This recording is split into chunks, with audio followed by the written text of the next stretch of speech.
This is i-nastava. Hello third graders, welcome back. My name is Anita and I will be your virtual teacher today. Join me in today's lesson. As you can see, the topic is Mount Everest. In today's lesson, we'll listen to a text about Mount Everest and you'll develop your potential.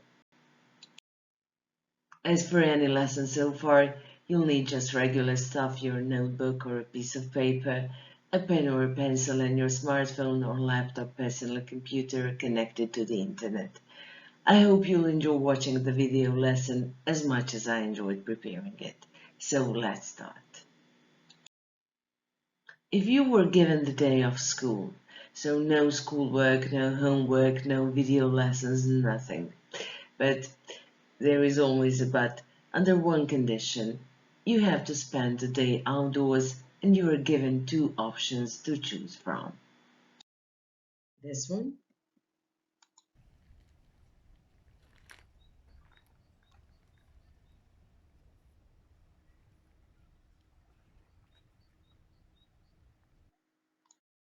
or this one.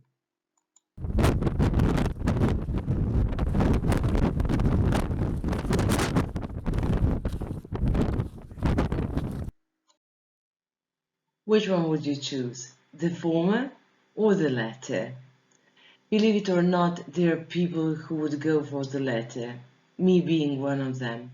I can still remember the climb you have just seen. Harsh wind and terrible weather conditions during the climb. I ended up with a bruise on my cheek and my skin literally peeled off a couple of days later. But I also remember how great I felt when I reached the summit.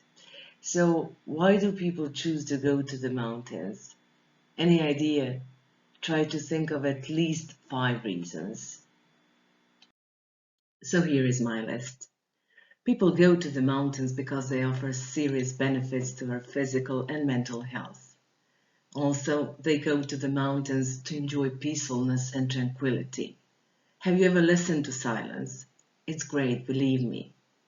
They also want to enjoy breathtaking and magnificent views very few get to see. Avalanches, thunderstorms, blizzards just remind us how vulnerable and tiny we are. People also go to the mountains because mountains teach us to be patient, persistent, and grateful. If you've succeeded in climbing a mountain, it's not because you decided to climb it, it's because it decided to let you climb it. And finally, everybody can go to the beach, right? And the mountains, it's not the case. Going to the mountains is a dangerous and risky business, especially in winter. If you are not equipped with the right gear, you are literally putting your life at risk. Here you can see just a part of the mountaineering gear. Your task is to match the photos from the column on the left with the words on the right side. After you match the photos and the words, I have another task for you. So goggles, mountain gloves, helmet, crampons, and eye sacks. Look at these photos which show two mountaineers while descending a steep snow slope. These photos will help you describe what each piece of equipment is used for. You can pause the video and do the task. If you've done it, we can now check your answers.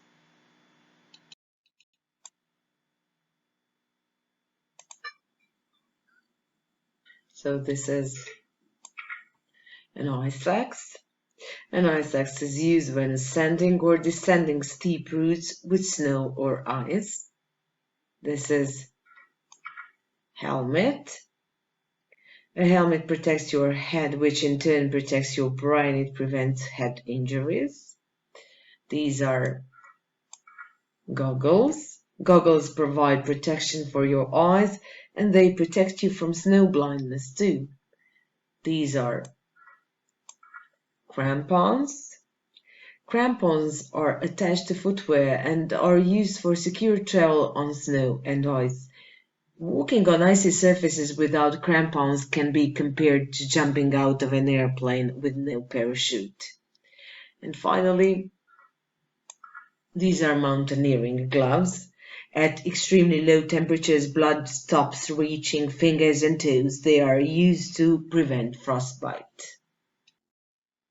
But there is a huge difference between the modern gear mountaineers use today and the gear that was used 50 or 60 years ago. Thanks to modern equipment, climbing the world's highest mountains has changed dramatically. And what about the top of the world? Can you imagine what it was like to climb the world's highest mountain with early versions of climbing gear that just resemble what climbers use on the mountain today? Watch a short video about Mount Everest and the first people to summit it. While listening to the text, try to fill in the missing pieces of information from Everest's identity card you can see on this slide. Ready? Here it is. Mount Everest, at 29,028 feet, or 8,848 meters, it is the highest point on Earth. Located in the Himalayas, an old Sanskrit word meaning abode of snow, it sits on the border between Tibet and Nepal. The Tibetan call it Chomolungma, or Goddess Mother of the World, while the Nepalese call it Sagarmatha, meaning forehead in the sky. The first recorded attempt to climb Everest was made in 1921 by a British expedition. They didn't make it to the summit due to a raging storm, but one of the mountaineers named George Lee Mallory had seen what appeared to be a feasible route up the peak. Once asked by a journalist why he wanted to climb Everest, he quipped, "Because it's there." Eventually, he stayed there for good. In 1999, Mallory's largely preserved body was found high on Everest. Whether or not he'd reached the summit remains a mystery. There had been 6 unsuccessful expeditions prior to the 1953 expedition. And then, on May 29, 1953, Edmund Hillary and Tenzing Norgay became the first people to set foot onto the highest point on Earth. Tenzing Norgay, of Tibetan Nepali descent, dreamt of becoming the first man on Everest. It is believed that when he was a baby, a holy man said he was destined for great things, and that this was when he was given the name Norgay, meaning fortunate one. As a child, he practiced by carrying rocks in his backpack up and down Mount Everest. Edmund Hillary was the Kiwi climber who devoted much of his life to supporting the Sherpa community. This legendary philanthropist was well known for his humility and generosity. He raised funds and built schools, hospitals, and other facilities in the mountains. People in his homeland get to see him almost every day because his face beams out of a $5 note. And here is the answer key. Elevation, 29,028 feet or 8,848 meters. Mountain range, the Himalayas. Name, Chomolungma or Goddess Mother of the World. Sagarmatha or forehead in the sky. Continent, Asia. Country, Tibet and Nepal. First attempt of ascent in 1921 by a British expedition. First successful ascent and descent in 1953 by Tenzing Norgay of Nepali-Tibetan descent and Edmund Hillary from New Zealand. Did you notice the word descent in the last sentence? This is a perfect example of how the semantic of a word may shift to carry on completely new meanings. So you saw what it looked like almost 70 years ago. It's great to see a dream come true. And now let's watch a short video about a mountaineer who, just like Tenzing Norgay, dreamt of climbing Everest when he was a kid. Straddling the border of Nepal and Tibet lies Mount Everest, the tallest peak on Earth, 29,035 feet. For over 100 years, Mount Everest has captured the world's imagination. It captured my attention as a young kid, reading books on Everest pioneers Tenzing Norgay and Sir Edmund Hillary. Climbing it myself was almost beyond my imagination. And finally, in 2001, aged 33, his childhood dream came true. Now you'll see a short video about the final hours before this mountaineer set foot on top of the world. At the south summit, you're at 28,700 feet. You're only 300 feet from the true summit. But you're still a couple hours away. You have to defy your survival instinct and climb down the backside of the south summit and across the knife edge ridge. The last obstacle before the summit is the Hillary Step, a 50-foot vertical climb.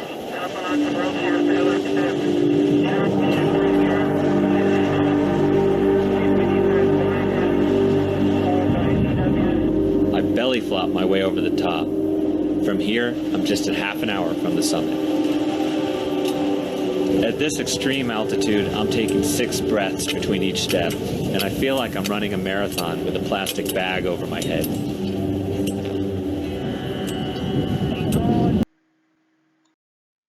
And here is a task for you. There are 3 questions you have to answer. The first question is, what is the last obstacle before reaching the summit? Is the Hillary Step a 50-foot vertical climb?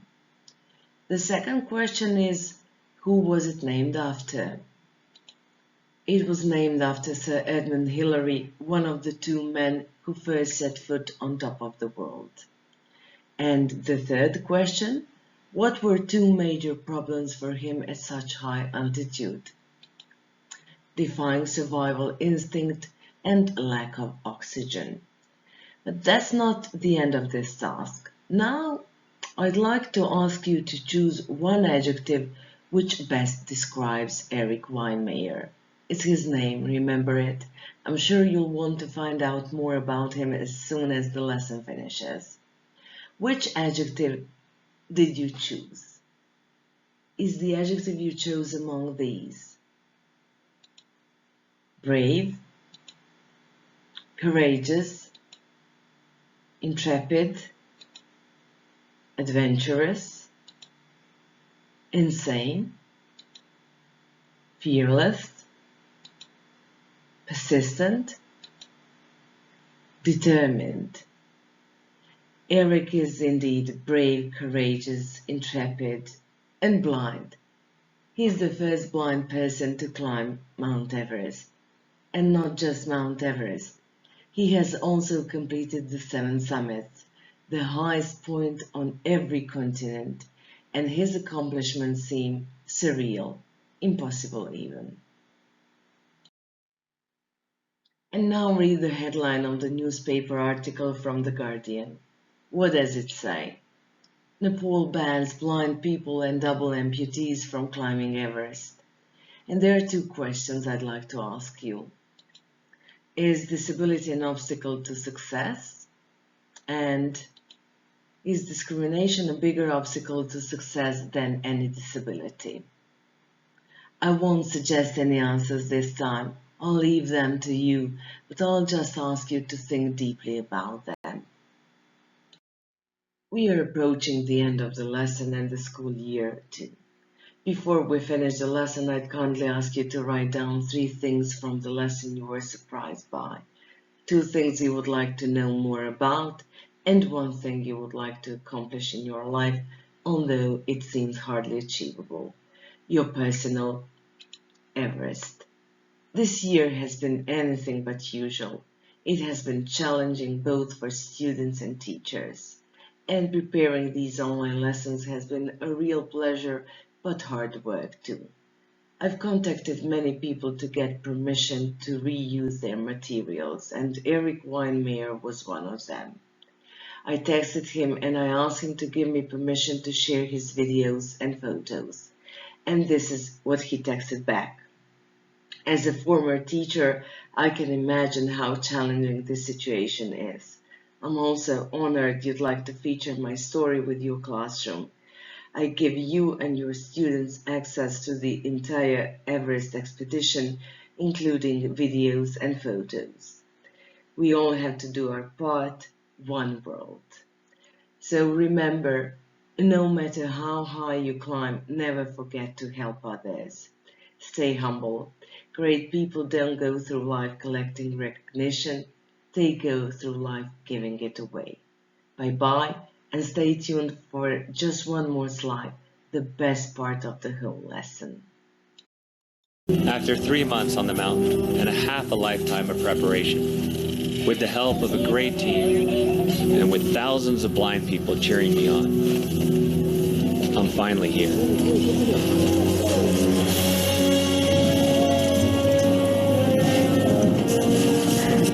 You're around the top.